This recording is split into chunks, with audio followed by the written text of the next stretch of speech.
আসসালামু আলাইকুম। শুরু করছি ইলমা বেহরোজের উপন্যাস আমি পদ্মজা, দ্বিতীয় খণ্ড, পর্ব 17। কারো জন্যই জীবনের চাকা থেমে থাকে না। সময় তার নিজের ছন্দে সবাইকে টেনে নিয়ে চলে। চোখের পলকে 2 দিন পার হয়ে গেল। মজিদ এখন অন্য ঘরের বারান্দায় একা বসে আছেন। দুপুর পর্যন্ত বাড়িটা ছিল লোকে লোকারণ্য। মোড়ল বাড়ির সবাই এসেছিল। এই তো কিছুক্ষণ আগে সবাই নিজেদের ঘরে ফিরে গেছে। রাগে মন জ্বলছে মজিদের। আমিরের শক্ত হাতের ছাপ তার শরীরে লেগে আছে, যা তিনি মেনে নিতে পারছেন না। আসন্ন বিপদের আশঙ্কায় টনটন করছে মাথাটা। বাড়িতে আসা লোকদের মধ্যে অনেকেই জিজ্ঞেস করেছে মুখে দাগ কিসের। লজ্জায় জড়িয়ে মজিদ বলেছেন, সিঁড়ি থেকে পড়ে গিয়েছিলাম। এর চেয়ে ভালো কোনো বাহানা তিনি খুঁজে পাননি। অনেকের চোখেই ফুটে উঠেছিল সন্দেহের ছায়া। চেয়ারের হাতল শক্ত করে ধরে আছেন মজিদ। রাগে তার সারা শরীর পুড়ে যাচ্ছে, আগুন জ্বলছে বুকের ভেতর। এই ঘটনা শুধু তার শরীরেই নয়, সম্মানেও গভীর দাগ কেটেছে। সেখানে খলিল উপস্থিত হলেন। মজিদের মনোযোগ আকর্ষণ করতে একটু জোরে কাশলেন। মজিদ তাকালেন না। খলিল বললেন, ভাই, সমাবেশের কি ব্যবস্থা করলেন? মজিদ উত্তর দিলেন, রবিবারের দাওয়াত দিলে ভালো হয়। ফরিনার জন্য সবার কাছে দোয়া চেয়ে নেব। আচ্ছা, খলিল সায় দিলেন। তারপর একটু থেমে বললেন, ভাই। মজিদ এবার তাকালেন। খলিল জিজ্ঞেস করলেন, সেরিগুলারে কবে পাঠাইবা? আরও তো 6টা মেয়ে বাকি। কবে পাঠাবে আমির জানে, ওর সঙ্গে কথা বল।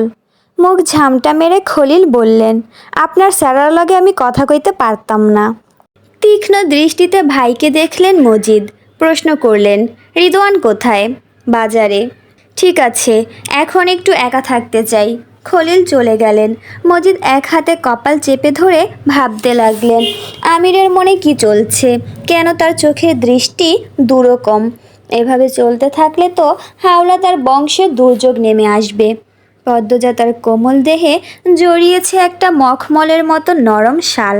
হাঁটছে ধীরে ধীরে। পেছনে দুজন ছায়ামূর্তি নীরবে অনুসরণ করছে তাকে। ফরিনার ঘরের সামনে এসে দাঁড়ালো পদ্মজা। চোখে পড়ল ঘরের ভেতর। সেখানে পালঙ্কের গায়ে হেলান দিয়ে মেঝেতে বসে আছে আমির। এক হাঁটুতে হাত রেখে কোনো ভাবনায় মগ্ন সে। জানালা দিয়ে প্রবেশ করা মৃদু বাতাসে দুলছে তার এলোমেলো চুল। মনে হচ্ছে প্রকৃতি নিজেই আলতো করে আঙুল বোলাচ্ছে মাথায়। হঠাৎ কারো উপস্থিতি অনুভব করে আমির চোখ তুলে তাকালো। এক হলো 4টা চোখ। ধীরে ধীরে ঘরে ঢুকলো পদ্মজা। গভীর শ্বাস নিয়ে বলল, অথচ আপনি আমার মাকে মারতে চেয়েছিলেন, পরের মা তো, তাই না? আমির চোখ সরিয়ে নিল। অপরাধ বোধের মুখোমুখি হতে চাইছে না। তীব্র হয়ে উঠল পদ্মজার কণ্ঠ। যে মেয়েদের স্বীকার করেন তাদের মায়েরাও এভাবেই কষ্ট পায়।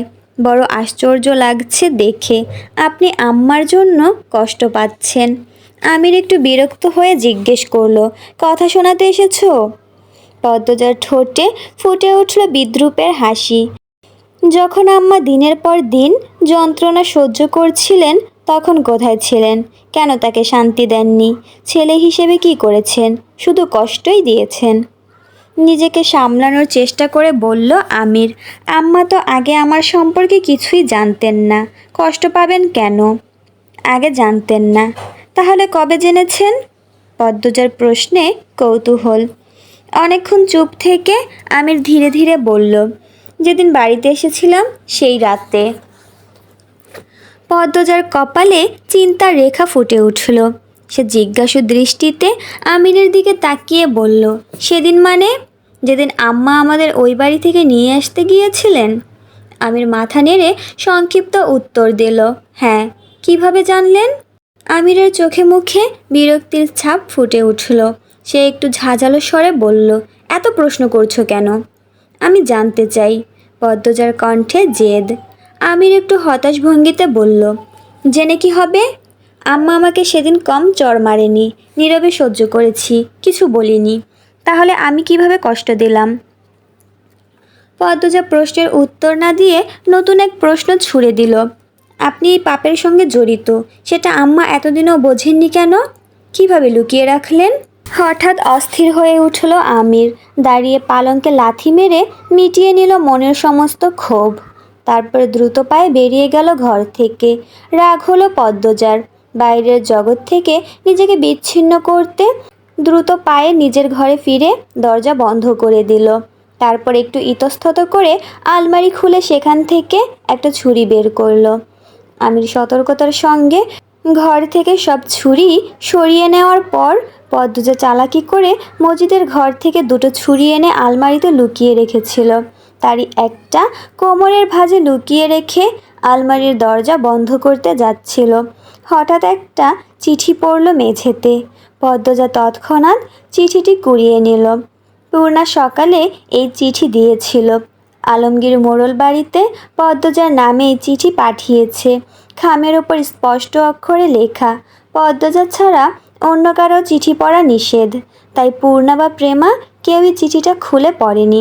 পূর্ণার মনে হয়েছিল এটা নিশ্চয়ই কোনো গোপন চিঠি, তাই সে লুকিয়ে চুপি চুপি পদ্মজার হাতে তুলে দিয়েছে।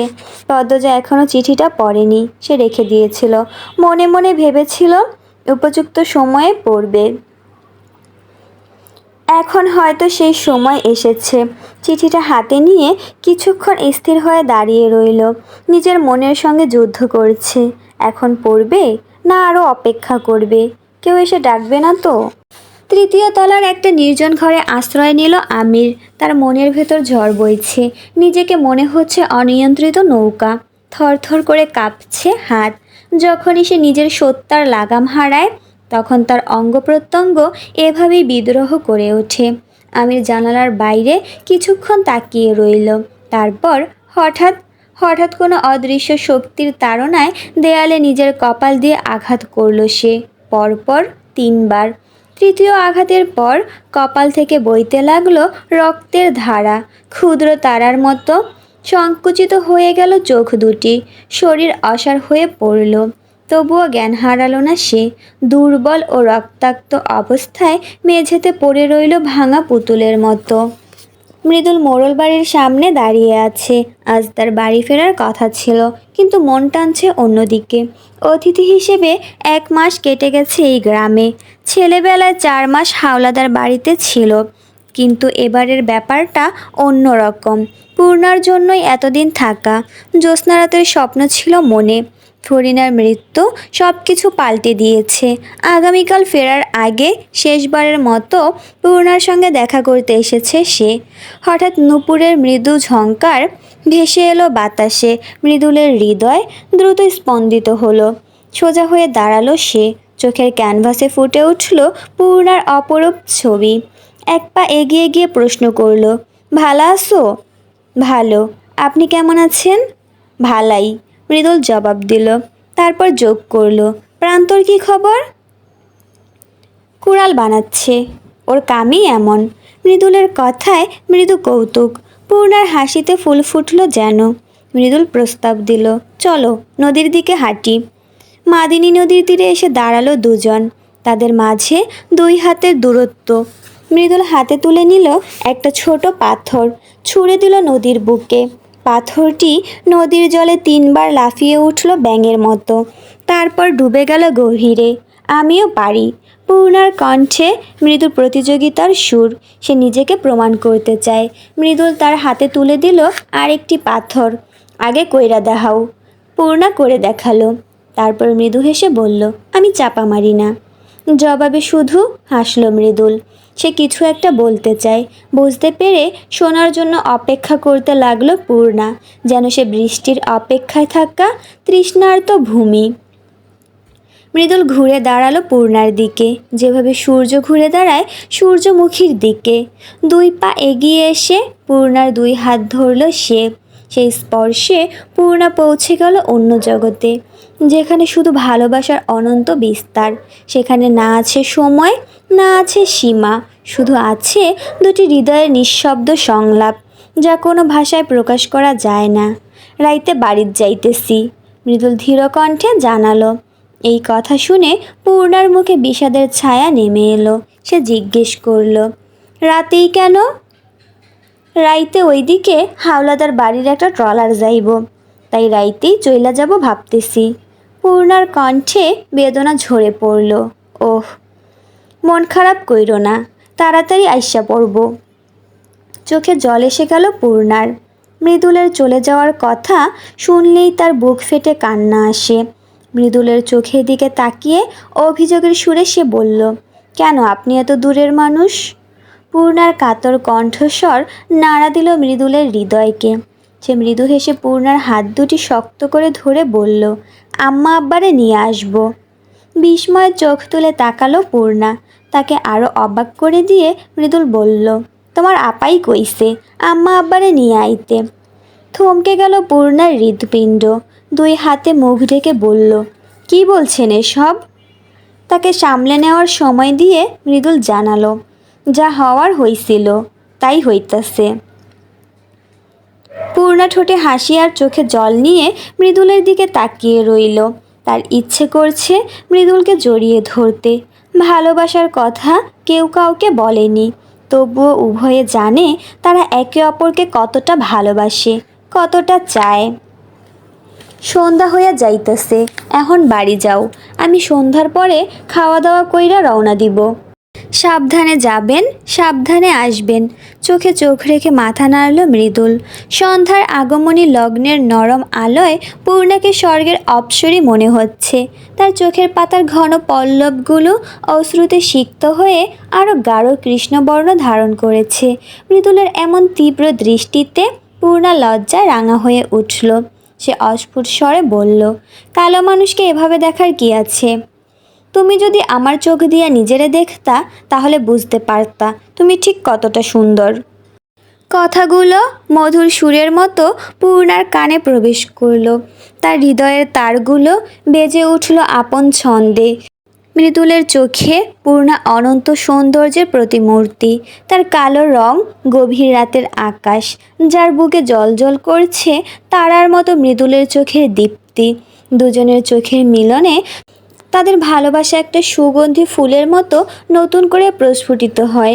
বাতাসে ভেসে আসা সন্ধ্যার সুরভি আর তাদের অন্তরের সুবাস মিলেমিশে এক হয়ে যায়।